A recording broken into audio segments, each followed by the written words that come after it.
Hello everyone. आज की इस क्लास में अपन बात करेंगे जैसे लास्ट क्लास में अपन ने बात की थी डब्ल्यूबीसी की। ठीक है, डब्ल्यूबीसी के डिफरेंट टाइप्स की।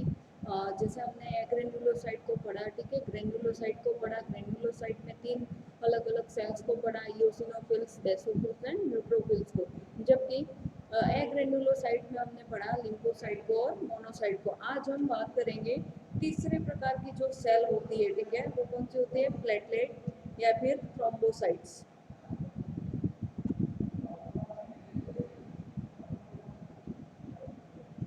और थ्रोम्बोसाइट।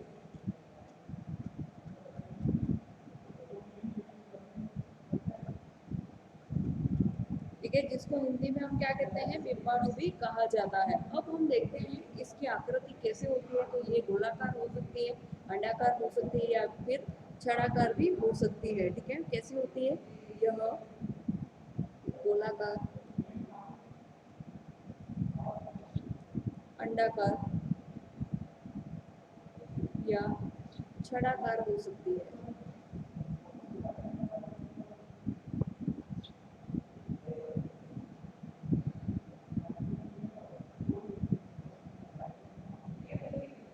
नेक्स्ट हम बात करें तो इसका जो आकार होता है वो कैसे कितना होता है? इसका आकार 2 to 4 में होता है। ठीक है, 2 से 4 माइक्रोन होता है किसका? प्लेटलेट्स का या बिम्बाणु का।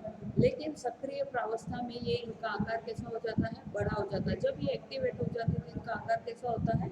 बड़ा हो जाता है। नेक्स्ट हम बात करें रक्त में जो इनकी संख्या होती है वो लगभग कितनी होती है? 1.5 लाख से 4 लाख प्रति घन मिलीमीटर कितनी होती है इनकी संख्या? रक्त में संख्या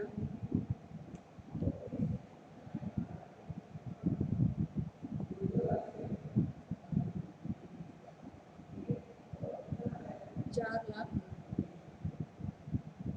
प्रति घन मिलीमीटर होती है।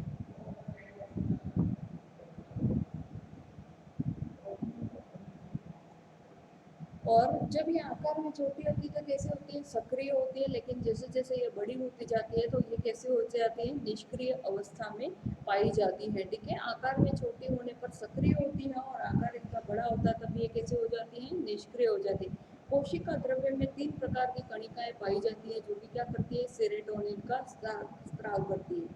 कोशिका द्रव्य में 3 प्रकार की कणिकाएं पाई जाती हैं।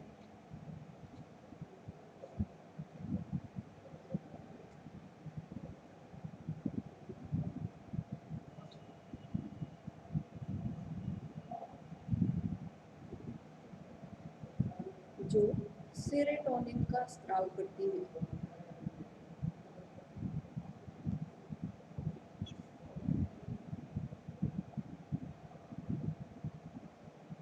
और इनकी जीवन अवधि देखें तो कितनी होती है? 7 से 10 दिन। ठीक है, इनकी लाइफ साइकिल होती है वो कितनी होती है? 7 से 14 दिन की इनकी जीवन अवधि।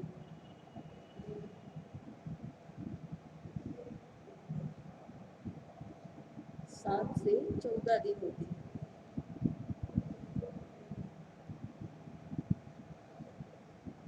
थ्रोम्बोसाइट की संख्या में वृद्धि को क्या कहते हैं? थ्रोम्बोसाइटोसिस। ये 1 नंबर के क्वेश्चन में पूछा जा सकता है। थ्रोम्बोसाइट की संख्या में वृद्धि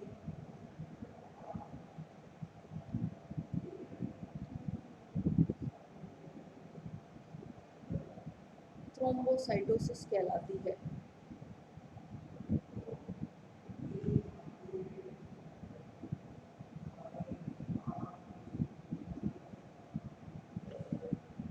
और इनकी संख्या में वृद्धि जो है, ठीक है, संख्या में सॉरी कमी को क्या कहते हैं?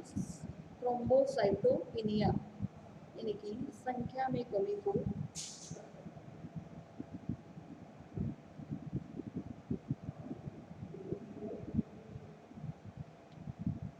थ्रोम्बोसाइटोपिनिया कहते हैं।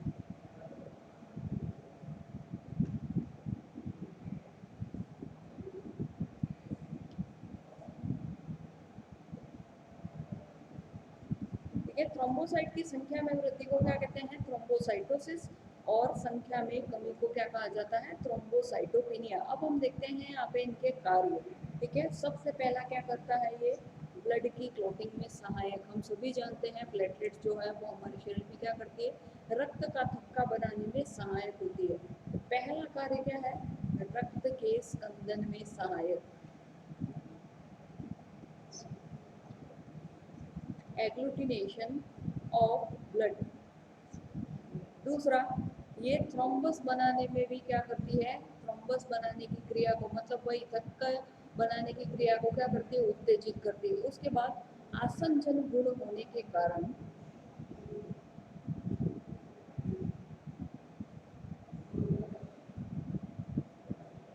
रक्त वाहिनियों की सुरक्षा करती है, रक्त वाहिनियों की सुरक्षा।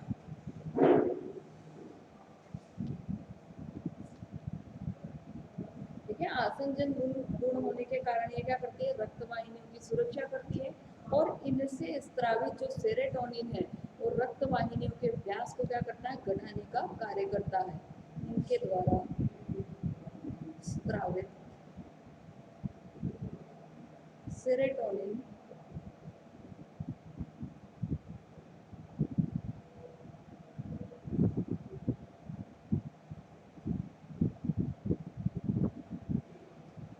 रक्त वाहिनियों के व्यास को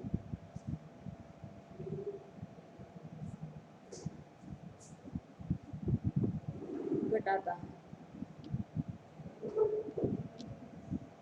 यहाँ हमने बात की कंप्लीट किसकी, थ्रोम्बोसाइट की, इसकी फंक्शनिंग की। अब हम नेक्स्ट जो हम टॉपिक लेते हैं वो कौन सा है, एबीओ ब्लड ग्रुप।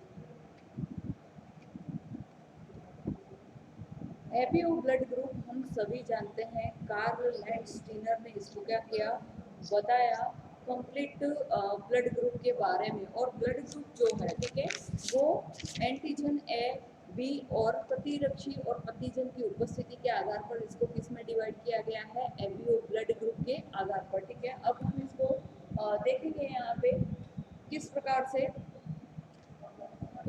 इसको विभाजित किया गया है। तो सबसे पहला हम देखें तो मनुष्य की जो लाल रक्त कणिकाएं हैं, ठीक है, उसकी प्लाज्मा झिल्ली में प्रतिजन की अनेक जो है क्या पाई जाती है, किस्में पाई जाती है। मनुष्य की लाल रुधिर कणिका में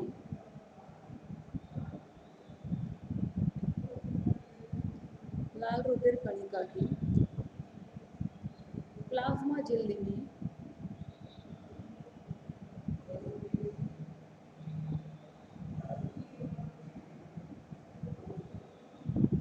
प्रतिजनों की अनेक किस्में पाई जाती है।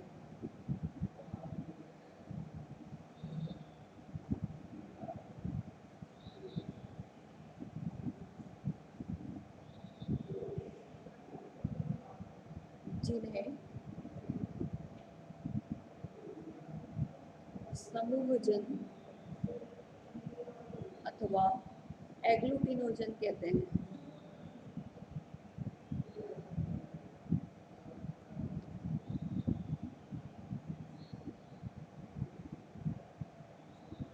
लाल रुधिर कणिका में की प्लाज्मा झिल्ली में क्या पाए जाते हैं, प्रतिजन पाए जाते हैं। इनको क्या कहा जाता है, समूहजन या एग्लूटिनोजन कहते हैं। अब ये रासायनिक रूप से कैसे होते हैं, ग्लाइकोलिपिड्स होते हैं। रासायनिक रूप से यह ग्लाइकोलिपिड्स होते हैं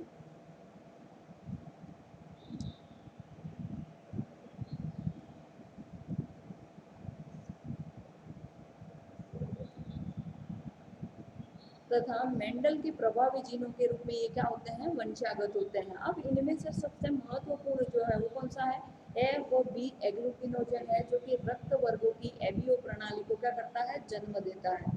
ठीक है, इनमें से सबसे महत्वपूर्ण सबसे महत्वपूर्ण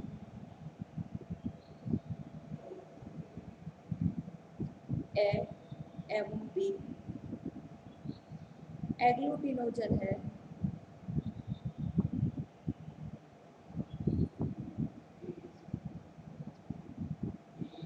जो रक्त वर्गों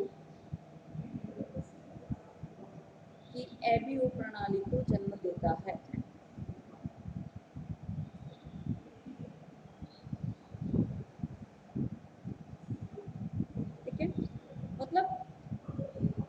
प्रतिजन और प्रतिरक्षी की उपस्थिति के आधार पर इसको क्या किया गया है, एबीओ ब्लड ग्रुप के अंदर विभाजित किया गया है। अब हम यहाँ देखते हैं कि इस प्रणाली के अनुसार मनुष्य को उनकी रक्त कणिकाओं में उपस्थित एग्लूटिनोजेंस के आधार पर 4 प्रधान रक्त प्रारूपों में विभाजित किया गया है और वो कौन कौन से हैं, ए बी तथा ओ। इस प्रणाली के अनुसार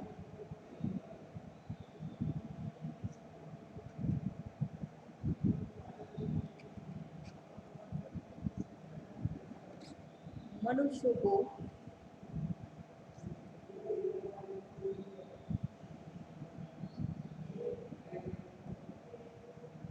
उनकी लाल रक्त कणिकाओं में उपस्थित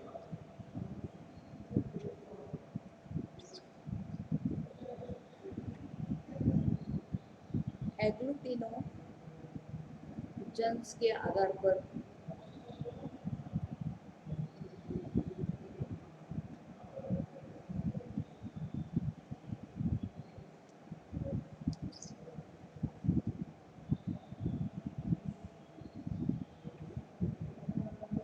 चार प्रधान रक्त प्रारूपों में विभाजित किया गया है।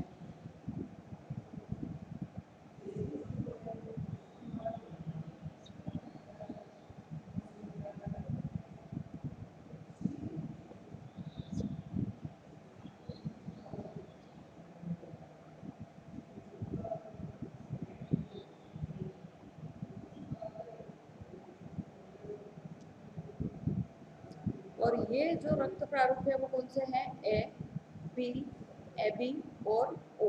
इसको हम डायग्राम से समझेंगे किस प्रकार से प्रतिजन और प्रतिरक्षी जो है वो इसके ऊपर प्रेजेंट होते हैं, ठीक है। इनके अतिरिक्त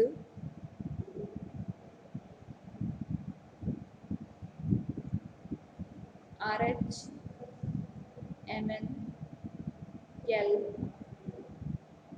ल्यूथर्न,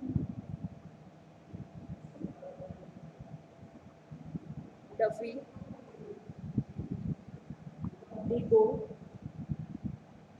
तथा किड कुछ अन्य सुविदित रक्त प्रणालियां उपस्थित हैं। किड कुछ अन्य रक्त वर्ग प्रणालियां हैं।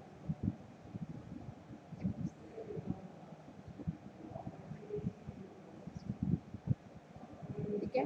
और इसी के साथ साथ जैसे हमने एग्लूटिनोजन पढ़ा, एग्लूटिनोजन क्या है, एबी जो है वो एग्लूटिनोजन है ना।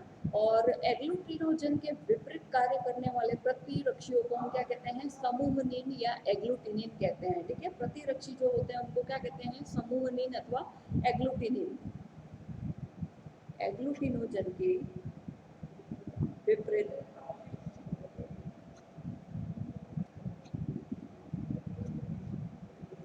कार्य करने वाले प्रतिरक्षियों को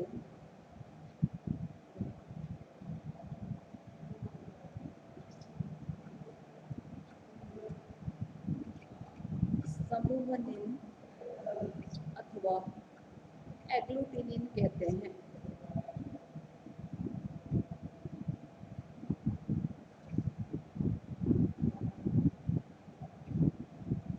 अब हम यहाँ देखें एबीओ ब्लड ग्रुप्स, ठीक है। तो ये जो है वो क्या है, लाल रक्त कणिका है, ठीक है, आरबीसी। अब आरबीसी में सबसे पहला हम देखें ए ब्लड ग्रुप। अगर हमें ए ब्लड ग्रुप की पहचान करनी है तो हमें क्या देखना होगा, ए ब्लड ग्रुप। अब आरबीसी के ऊपर जो प्रेजेंट होता है वो प्रतिजन कौन सा होता है, ए, ठीक है। प्रतिजन कौन सा होता है, ए। और प्रतिरक्षी जो उपस्थित होता है वो कौन सा होता है, बी। प्रतिजन ए और प्रतिरक्षी बी। अब दूसरा हम ब्लड ग्रुप देखें यहाँ पे,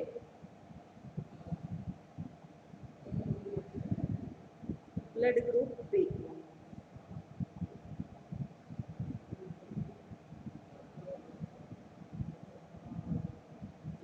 ठीक है। यहाँ पे जो प्रतिजन होगा वो कौन सा होगा,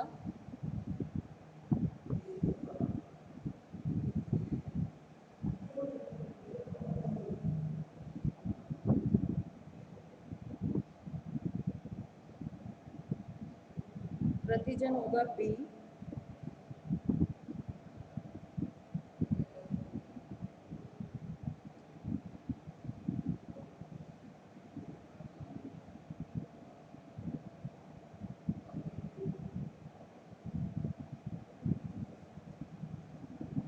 प्रतिजन बी, और प्रतिरक्षी कौन सा होगा, ए। ठीक है, इसी प्रकार हम यहाँ पे देखें ब्लड ग्रुप ए बी, ये है आरबीसी ब्लड ग्रुप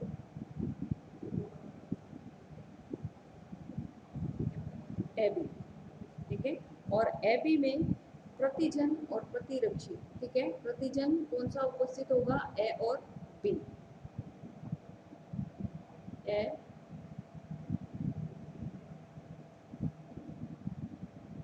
ठीक है, प्रतिजन ए बी प्रेजेंट होगा और इसके अंदर प्रतिरक्षी जो है वो अनुपस्थित होंगे। ब्लड ग्रुप कौन से, ए बी के अंदर। और ब्लड ग्रुप लास्ट हम बात करें ब्लड ग्रुप ओ की, ठीक है, ओ की बात करें तो ओ में जो है क्या होता है, प्रतिरक्षी जो है ना, वो प्रतिजन जो है वो क्या होते हैं, अनुपस्थित होते हैं, लेकिन प्रतिरक्षी जो है वो कौन से पाए जाते हैं, ए और बी।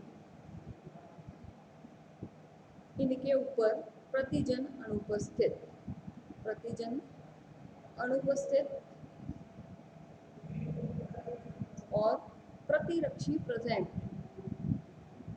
ए बी जो प्रतिरक्षी है वो क्या होंगे, उपस्थित होंगे, जबकि प्रतिजन इनके अंदर नहीं पाए जाएंगे। किसके अंदर, ब्लड ग्रुप ए बी के, सॉरी ओ के अंदर। ठीक है, तो इसको हम देखते हैं यहाँ पे इस प्रकार से भी समझ सकते हैं। ये तो हमने डायग्राम के थ्रू देखा। अब ब्लड सीरम में एंटीबॉडी,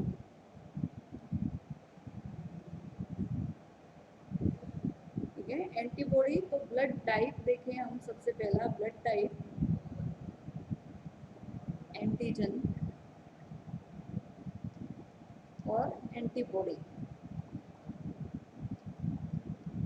अब ब्लड ग्रुप ए होगा तो प्रतिजन कौन सा होगा, ए, और प्रतिरक्षी कौन सा होगा, बी। ब्लड ग्रुप बी होगा तो एंटीजन कौन सा होगा, बी, और प्रतिरक्षी कौन सा होगा, ए। ठीक है, ए बी होगा तो प्रतिजन कौन सा होगा, ए बी, और प्रतिरक्षी कौन से होंगे, इसमें अनुपस्थित। ठीक है, प्रतिरक्षी जो है वो नहीं पाए जाएंगे किसके अंदर, ब्लड ग्रुप ए बी के अंदर।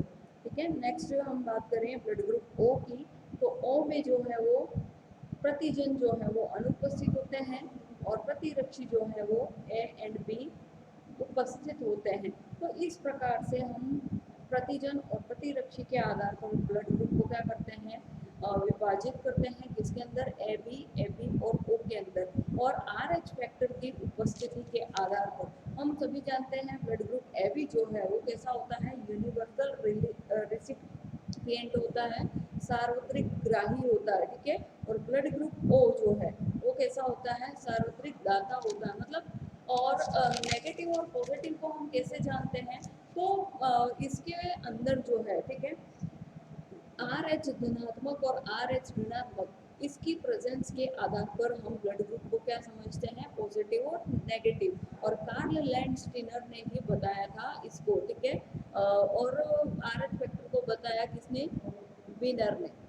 तो इस प्रकार से यहाँ पे हमारा ये जो है टॉपिक आज खत्म होता है। कल हम बात करेंगे ब्लड ग्रुप के बारे में ही आगे, और इसी के साथ साथ आर एच फैक्टर के बारे में हम देखेंगे।